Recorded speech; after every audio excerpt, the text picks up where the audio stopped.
वे मेरे कौन थे, मैं क्या बताऊं। वैसे देखा जाए तो मेरे कोई भी ना होते थे। होते भी कैसे। मैं ब्राह्मण, वे क्षत्रिय। मैं स्त्री, वे पुरुष। फिर ना तो रिश्तेदार हो सकते थे और ना मित्र। आह, ये क्या कह डाला मैंने। मित्र। भला किसी स्त्री का कोई पुरुष मित्र हो भी सकता है? यदि हो भी तो क्या इसे समाज बर्दाश्त करेगा? यहाँ तो किसी पुरुष का किसी स्त्री से मिलना जुलना या किसी प्रकार का व्यवहार रखना भी पाप है। और यदि कोई स्त्री किसी पुरुष से किसी प्रकार का व्यवहार रखती है, प्रेम से बातचीत करती है, तो वह स्त्री भ्रष्टा है, चरित्रहीना है। नहीं तो पर पुरुष से मिलने जुलने का और क्या मतलब हो सकता है। खैर, ना तो मुझे समाज से कुछ लेना देना है, ना समाज से कुछ सरोकार। समाज ने तो मुझे दूध की मक्खी की तरह निकाल कर दूर फेंक दिया है। फिर मैं ही क्यों समाज की परवाह करूं। मेरे माता पिता साधारण स्थिति के आदमी थे। परिवार में माता पिता के अतिरिक्त मुझसे बड़े मेरे 3 भाई और थे। मैं सबसे छोटी थी।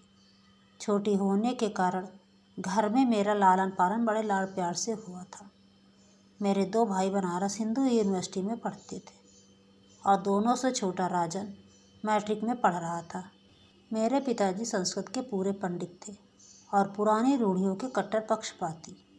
यहाँ तक कि वे मेरा विवाह 9 साल की ही उम्र में करके गौरी दान के अक्षय पुण्य के भागी बनना चाहते थे। कई लोगों के और विशेषकर मेरे भाइयों के विरोध के कारण वे ऐसा ना कर सके थे। जब मैं 5वीं अंग्रेजी में पढ़ रही थी और मेरी आयु 14 साल के लगभग थी, तब मेरे माता पिता को मेरे विवाह की चिंता हुई। वे योग्य वर की खोज में थे कि संयोग से ललितपुर के तालुकेदार राजा राम मोहन हमारे कस्बे में शिकार खेलने के लिए आए। कस्बे से लगा हुआ ही एक बड़ा जंगल था जहाँ शिकार खेलने का अच्छा मौका था। उनका खेमा जंगल से बाहर कस्बे के पास ही था। कस्बे वाले के लिए ये एक खास तमाशा भी हो गया था।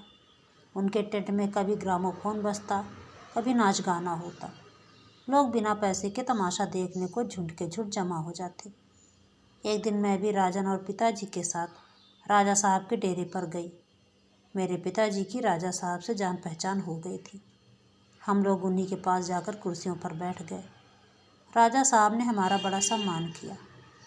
लौटते समय उन्होंने हम लोगों को अपनी ही सवारी पर भेजा और साथ में बहुत से फल, मेवा और मिठाई इत्यादि भी रखवा दी। कस्बे की कई लड़कियां और लड़कों ने मुझे राजा साहब की सवारी पर लौटते हुए उत्सुक नेत्रों से देखा, किंतु उस सवारी पर बैठकर मैं अनुभव कर रही थी कि जैसे मैं भी कहीं की रानी हूँ और मैंने उनकी ओर आंख उठाकर भी ना देखा। दूसरे दिन राजा साहब ने स्वयं पिताजी को बुलवा भेजा और उनसे मिलकर 2-3 घंटे बाद पिताजी लौटे तो इतने प्रसन्न थे कि उनके पैर धरती पर पड़ते ही ना थे। ऐसा मालूम होता था कि वे सारे संसार को जीत कर लाए हैं। आते ही उन्होंने मेरी पीठ ठोकी और माँ से बोले, लो, इससे अच्छा और क्या हो सकता था। तारा का विवाह राजा साहब के मझले लड़के से तय हो गया है। माता पिता दोनों ही इस संबंध में बड़े प्रसन्न हुए। मेरे भाइयों ने जब सुना कि तारा का विवाह एक तालुकेदार के बिलासी लड़के से, जो मामूली हिंदी पढ़ा लिखा है, से तय हुआ है, तो उन्होंने इसका बहुत विरोध किया। किंतु उनके विरोध को कौन सुनता था। पिताजी तो अपनी हट पकड़े थे।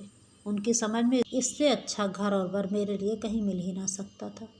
सबसे अधिक आकर्षक बात तो उनके लिए ये थी कि वर बहुत बड़े खानदान 20-20वें कनवजियों के घर का लड़का था। फिर राजा से रिश्तेदारी करके कस्बे में उनकी इज्जत बढ़ ना जाएगी क्या। इसके अतिरिक्त विवाह का प्रस्ताव भी तो स्वयं राजा साहब ने ही किया था। नहीं तो भला मामूली हैसियत के मेरे पिताजी यह प्रस्ताव कैसे ला सकते थे। सबसे बढ़कर बात तो ये थी कि दहेज के नाम से कुछ न देकर भी लड़की इतने बड़े घर में ब्याही जाती थी। फिर भला इतने बड़े बड़े आकर्षणों के होते हुए भी पिताजी इस प्रस्ताव को कैसे टाल देते। पिताजी मेरी किस्मत की सराहना करके कहते, मेरी तारा तो रानी बनेगी। रानी बनने की खुशी में मैं फूली फूली फिरती थी। भाइयों का विरोध करना मुझे अच्छा न लगता, किंतु मैं उनके सामने कुछ न कह सकती थी। खैर, भाइयों के बहुत विरोध करने पर भी मेरा विवाह मंझले राजा मनमोहन के साथ हो ही गया। फूलों से सजी हुई मोटर पर बैठकर मैं ससुराल के लिए रवाना हुई।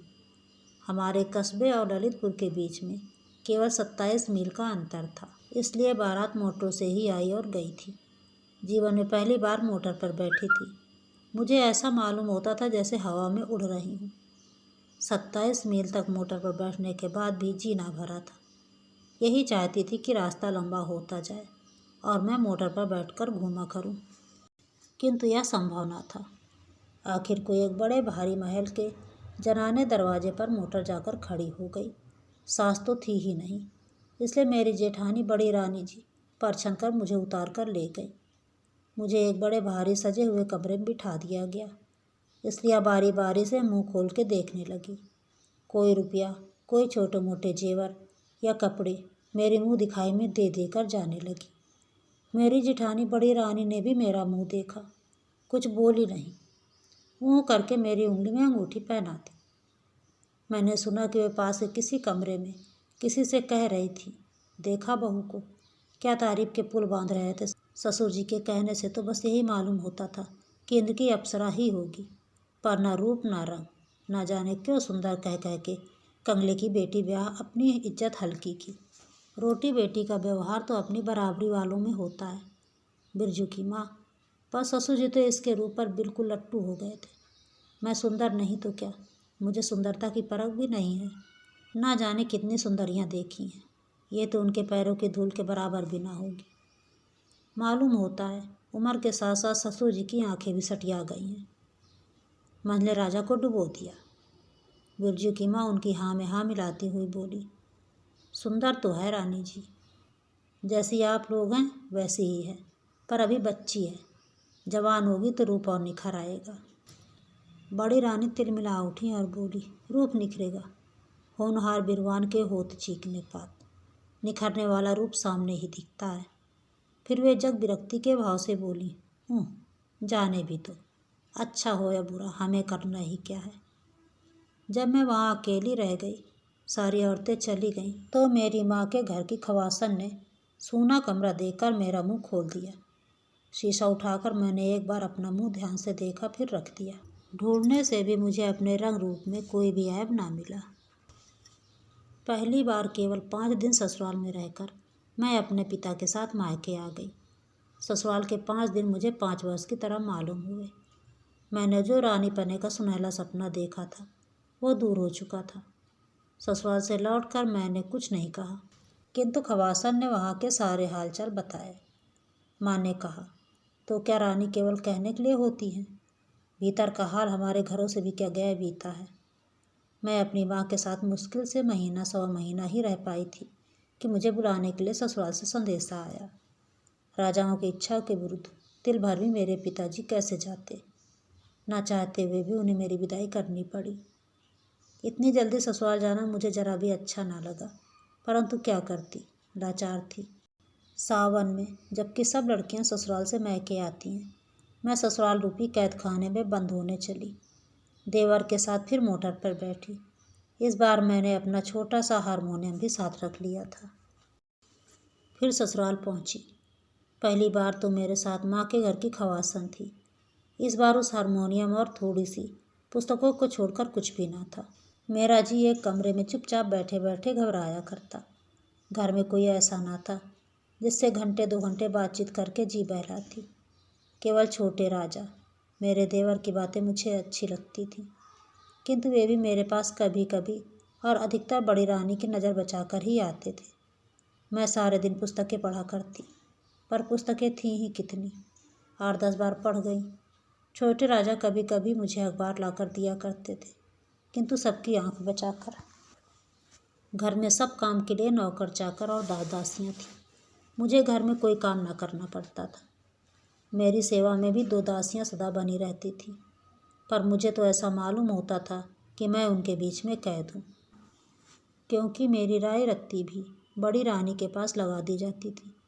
उन दासियों में से यदि मैं किसी को किसी काम से कहीं भेजा ना चाहती तो वे मेरे कहने मात्र से ही कहीं ना जा सकती थी। उन्हें बड़ी रानी से हुक्म लेना पड़ता था। यदि उधर से स्वीकृति मिल जाती तो मेरा काम होता, अन्यथा नहीं। इस प्रकार हर माह मुझे खजाने से हाथ खर्च के लिए 150 रुपये मिलते थे, किंतु क्या मजाल कि उनमें से एक पाई भी महाराजा से पूछे बिना खर्च कर दूं। भीतर के शासन की बागडोर बड़ी रानी के हाथ में थी और बाहर की महाराजा मेरे ससुर के हाथ में। मेरे पति मझले राजा बड़े ही विलासप्रिय, मदिरा सेवी, शिकार के शौकीन और ना जाने क्या क्या थे। मैं क्या बताऊं। वे बहुत सुंदर भी थे, किंतु उनके दर्शन मुझे दुर्लभ थे। 4-6 दिन में कभी आधे घंटे के लिए वे मेरे कमरे में आ जाते तो मेरा अहोभाग्य समझो। उनकी रूप माधुरी की एक बार जी भर पीने के लिए मेरी आंखें आज तक प्यासी हैं, किंतु मेरे जीवन में यह अवसर कभी ना आया। इस दिखावटी वैभव के अंदर मैं किसी प्रकार अपने जीवन को घसीटे जा रही थी। इसी समय मेरे अंधकारपूर्ण जीवन में प्रकाश की एक सुनहरी किरण का आगमन हुआ। छोटे राजा की उम्र 17-18 साल की थी। वे बड़े नेक और होनहार युवक थे। घर में पढ़ने लिखने का शौक केवल उन्हीं को था। छोटे राजा मैट्रिक की तैयारी कर रहे थे और एक मास्टर बाबू उन्हें पढ़ाया करते थे। घर में आने जाने की उन्हें पूर्ण स्वतंत्रता थी। घर में स्त्रियों की आवश्यक वस्तुएं बाहर से मंगवा देना भी मास्टर बाबू के ही जिम्मे था, इसलिए वे घर में सबसे ज़्यादा परिचित थे। विवाह के बाद से ही बड़ी रानी मुझसे नाराज़ थी। उन्हें मेरी चाल ढाल रहन सहन जरा भी ना सुहाती। वे हर बात में मेरे ऐब निकालने की फिक्र में रहती। तिल का ताड़ बनाकर मेरी जरा जरा सी बात का वे परिचित या अपरिचित जो कोई आता उससे कहती। शायद वे मेरी सुंदरता को मेरे ऐबों से ढक देना चाहती थी। यही बात उन्होंने मास्टर बाबू के साथ भी की। वे रोज़ घर में तो आते ही थे और रोज़ उनसे मेरी शिकायत होने लगी, किंतु इसका असर उल्टा हुआ। मैंने देखा तिरस्कार की जगह मास्टर बाबू का व्यवहार मेरे प्रति अधिक मधुर और आदरपूर्ण होने लगा। छोटे राजा को मेरा गाना बहुत अच्छा लगता। वे बहुधा मुझसे गाने के लिए आग्रह करते। मुझे तो अब गाने बजाने की ओर कोई विशेष रुचि ना रह गई थी, किंतु छोटे राजा के आग्रह से मैं अब कभी कभी गा दिया करती थी। एक दिन की बात है, जाड़े के दिन थे, किंतु आकाश बादलों से ढका था। मैं अपने कमरे में बैठी एक मासिक पत्रिका के पन्ने उलट रही थी। इतने में छोटे राजा आए और मुझसे बोले, मंजली भाभी, कुछ गाकर सुनाओ। मैंने बहुत टाला मटोल की, किंतु छोटे राजा ना माने। उन्होंने बाजा उठाकर सामने रख दिया। मैंने हारमोनियम पर गीत गोविंद का ये पद छेड़ा। विहरत हरिरी सरस बसंते, नृत्यत युवति जनेम समम, सखी बिरहि जनस्य दुरंते। मास्टर बाबू भी ना जाने कैसे और कहाँ से आए और पीछे चुपचाप खड़े हो गए। छोटे राजा की मुस्कुराहट से मैं भाग गई। पीछे फिरकर जो देखा तो उन्हें हारमोनियम सरकाकर मैं चुपचाप बैठ गई। वे भी हंसकर वहीं बैठ गए। बोले, मछली रानी, आप इतना अच्छा गा सकती हैं, मैंने आज ही जाना। छोटे राजा, अच्छा ना गाती होती तो क्या मैं मूर्ख था जो इनके गाने के पीछे अपना समय नष्ट करता। इधर ये बातें हो रही थीं कि दूसरी तरफ से पैर पटकती हुई बड़ी रानी कमरे में आई और क्रोध से बोली, ये घर तो अब भले आदमी का घर कहने लायक ही ना रह गया। लाज शर्म तो सब जैसे धो के पी ली हो। बाप रे बाप, हद हो गई। जैसे हल्के घर की है वैसी हल्की बातें यहाँ भी करती है। पास पड़ोस वाले सुनते होंगे तो क्या कहते होंगे, यही ना कि मझले राजा की रानी रंडियों की तरह गा रही है। बाबा, इस कुल में तो ऐसा कभी ना हो। कुल को तो न लजवाओ देवी। बाप के घर जाना तो भीतर क्या, चाहे सड़क पर गाती फिरना, किंतु यहाँ यह सब ना होने पावेगा। तुम्हें क्या, घर के भीतर बैठी बैठी चाहे जो कुछ करो, वहाँ आदमियों की तो नाक कटती है। मैंने सोचा, शराब पीकर रंडियों की बाह में बाह डालकर टहलने में नाक नहीं कटती, गरीबों पर मनमाने जुल्म करने पर नाक नहीं कटती, नाक कटती है मेरे गाने से। सो अब मैं बाजे को कभी हाथ भी ना लगाऊंगी। उस दिन से फिर मैंने बाजे को कभी नहीं छुआ और न छोटे राजा ने ही कभी मुझसे गाने का आग्रह किया। यदि वे आग्रह करते तब भी मुझे बाजा छूने का साहस न होता। इस घटना के कई दिन बाद एक दिन मास्टर बाबू छोटे राजा को पढ़ाकर ऊपर से नीचे उतर रहे थे और मैं नीचे से ऊपर जा रही थी। आखिरी सीढ़ी पर ही मेरी उनसे भेंट हो गई। वे ठिठक कर बोले, कैसी हो मछली रानी? जीती हूँ, खुश रहा करो। इस प्रकार रहने से आखिर क्या लाभ? जी को कैसे समझाऊं मास्टर बाबू। अच्छी अच्छी पुस्तकें पढ़ा करो, उनसे अच्छा साथी संसार में तुम्हें कोई दूसरा ना मिलेगा। पर मैं अच्छी अच्छी पुस्तकें लाऊं कहाँ से? लाने का जिम्मा मेरा। यदि आप अच्छी पुस्तकें ला दिया करें तो इससे अच्छी और क्या बात हो सकती है। ये कौन बड़ी बात है मछली रानी। मेरे पास बहुत सी पुस्तकें रखी हैं, उनमें से कुछ मैं तुम्हें लाकर दे दूँगा। इस कृपा के लिए उन्हें धन्यवाद देती हुई मैं ऊपर चली और वे बाहर चले गए। मैंने ऊपर आँख उठाकर देखा तो बड़ी रानी खड़ी हुई तीव्र दृष्टि से मेरी ओर देख रही थी। मैं कुछ भी ना बोलकर नीचे निगाह किए हुए अपने कमरे में चली गई। दूसरे दिन मास्टर बाबू समय से कुछ पहले ही आए। उनके हाथ में कुछ पुस्तकें थी। वे छोटे राजा के कमरे में ना जाकर सीधे मेरे कमरे में आए और बाहर से आवाज़ दी, किंतु दोनों दासियों में से एक इस समय भी हाजिर न थी। इसलिए मैंने ही उनसे कहा, आइए मास्टर बाबू। वे आकर बैठ गए। किताबों और लेखक के नाम बतलाकर वे मुझे किताबें देने लगे। ये महात्मा गांधी की आत्मकथा के दोनों भाग हैं। यह है बाबू प्रेमचंद की रंगभूमि, इसके भी 2 भाग हैं। ये मैथिली बाबू का साकेत और ये पंत जी का पल्लव। इसके अतिरिक्त और भी बहुत सी पुस्तकें हैं, इन्हें तुम पढ़ लोगी तब मैं तुम्हें ला दूंगा। इसके बाद वे साकेत उठाकर उर्मिला से लक्ष्मण की विदा का जो सुंदर चित्र मैथिली बाबू ने अंकित किया है मुझे पढ़कर सुनाने लगे। इतने में ही मुझे वहाँ बड़ी रानी की झलक दिख पड़ी और उसके साथ मेरे कमरे के दोनों दरवाजे फटाफट बंद हो गए। मास्टर बाबू ने एक बार मेरी तरफ देखा, फिर दरवाजे की तरफ देखा। फिर वे बोले, भाई ये दरवाज़ा किसने बंद कर दिया है, खोल दो। जब कोई उत्तर न मिला तो मुझे क्रोध आ गया। मैंने तीव्र स्वर में कहा, यह दरवाज़ा किसने बंद किया है, खोलो। क्या मालूम नहीं कि हम लोग भीतर बैठे हैं। बड़ी रानी की कर्कश आवाज़ सुनाई दी, ठहरो, अभी खोल दिया जाएगा। तुम लोग भीतर हो यही दिखाने के लिए तो दरवाज़ा बंद किया है, पर देखने वाले भी तो जरा आ जाएं। ये नारकी लीला अब ज़्यादा दिन ना चल सकेगी। नारकी लीला, मेरा माथा ठनका। हे भगवान, क्या पुस्तक पढ़ना भी नारकी लीला है। इस प्रकार लगभग 15 मिनट हम लोग बंद रहे। गुस्से में मास्टर बाबू का चेहरा लाल हो रहा था। उधर बाहर बड़े राजा, मझले राजा और महाराज जी की आवाज़ मुझे सुनाई थी और उसके साथ ही दरवाज़ा खुल गया। बड़ी रानी बोली, मेरी बातों पर तो कोई विश्वास ही ना करता था। अब अपनी आँखों से देखो, आँखें धोखा तो नहीं खा रही। आज तक मैंने मझले राजा की बिलासी मूर्ति देखी थी, आज मैंने उनका रौद्र रूप भी देखा। क्रोध से पैर पटकते हुए वे बोले, किरण कुमार, इस कमरे में तुम किसके हुक्म से आए हो। मास्टर बाबू भी उसी स्वर में बोले, मुझे किस कमरे में जाने का हुक्म नहीं है। बड़े राजा, मास्टर बाबू अब यहाँ से चले जाओ, इसे में तुम्हारी कुशल है। वह मुझे ऐसी कुशल नहीं चाहिए। मैं पापी नहीं हूँ जो कायर की तरह भाग जाऊँगा। जाने से पहले मैं आपको बतला देना चाहता हूँ कि मैं और मछली रानी दोनों ही पवित्र और निर्दोष हैं। ये हरकत ईर्ष्या और जलन के कारण की गई है। बड़ी रानी गरज उठी, उल्टा चोर कोतवाल को डांटे, चोरी की चोरी ऊपर से सीना चोरी। मैं ईर्ष्या करूँगी तुमसे। तुम हो किस खेत की मूली, मैं तुम्हें समझती क्या हूँ। तुम हो एक अदना से नौकर और ये है कल की छोकरी, सो भी किसी रईस के घर की नहीं।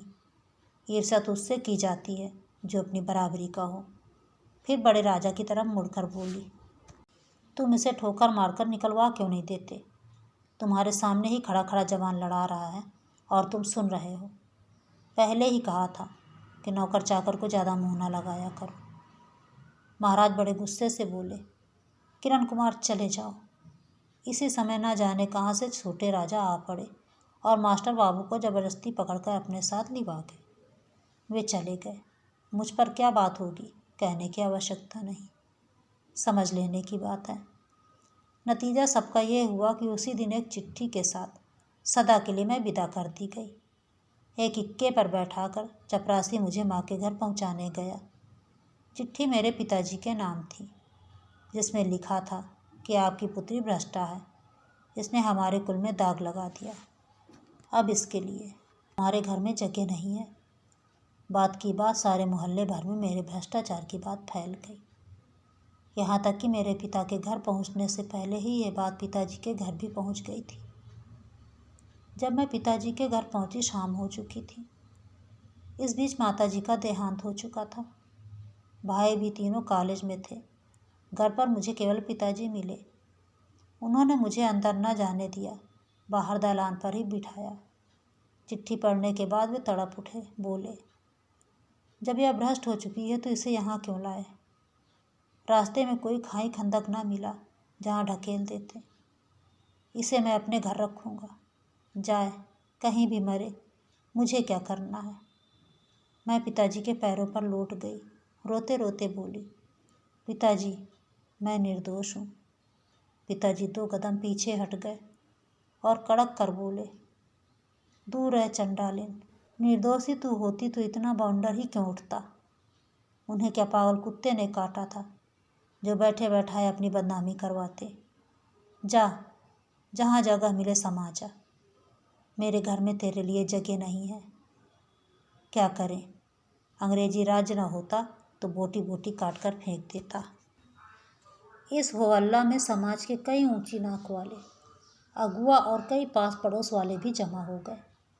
सबने मेरे भ्रष्टाचार की बात सुनी और घृणा से मुंह बिचकाया। एक बोला, नहीं भाई, अब तो ये घर में रखने लायक नहीं है। जब ससुराल वालों ने ही निकाल दिया तो क्या पंडित राम भजन अपने घर रखकर जात में अपना हुक्का पानी बंद करवाएंगे? दूसरे ने पिताजी पर पानी चढ़ाया, अरे भाई, घर में रखे तो रखने दो, इनकी लड़की है, हम तो पंडित जी के दरवाजे पर पैर ना देंगे। मैं फिर एक बार भीतर जाने के लिए दरवाजे की तरफ झुकी, किंतु पिताजी ने एक झटके के साथ मुझे दरवाजे से कई हाथ दूर फेंक दिया। कुल में दाग तो मैंने लगा ही दिया था। वे मुझे घर में रखकर क्या जात बाहर भी हो जाते। मैं दूर जा गिरी और गिरकर बेहोश हो गई। मुझे जब होश आया, मेरे घर का दरवाज़ा बंद हो चुका था और मोहल्ले भर में सन्नाटा छाया था। केवल कभी कभी 1-2 कुत्ते के भौंकने का शब्द सुनाई पड़ता था। मैं उठी, बहुत कुछ सोचने के बाद स्टेशन की तरफ चली।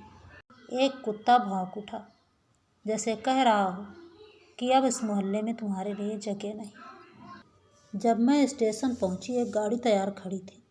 बिना कुछ सोचे विचारे मैं गाड़ी के एक जनाने डिब्बे में बैठ गई। गाड़ी कितनी देर तक चलती रही, कहाँ कहाँ खड़ी हुई, कौन कौन स्टेशन बीच में आए, मुझे कुछ पता नहीं। किंतु सवेरे जब ट्रेन कानपुर पहुंचकर रुक गई और एक रेलवे कर्मचारी ने आकर मुझे उतरने को कहा तो मैं जैसे चौंक सी पड़ी। मैंने देखा पूरी ट्रेन यात्रियों से खाली हो गई है। स्टेशन पर भी यात्री बहुत कम थे। ट्रेन से उतरकर मेरी समझ में ही ना आता था कि जाऊं कहाँ। कल इस समय तक जो एक महल की रानी थी, आज उसके खड़े होने के लिए स्थान भी ना था। बहुत देर बाद मुझे एकाएक ख्याल आया कि सत्याग्रह संग्राम तो छिड़ा हुआ है, क्यों न मैं भी चलकर स्वयं सेविका बन जाऊं और देश सेवा में जीवन बिता दूं।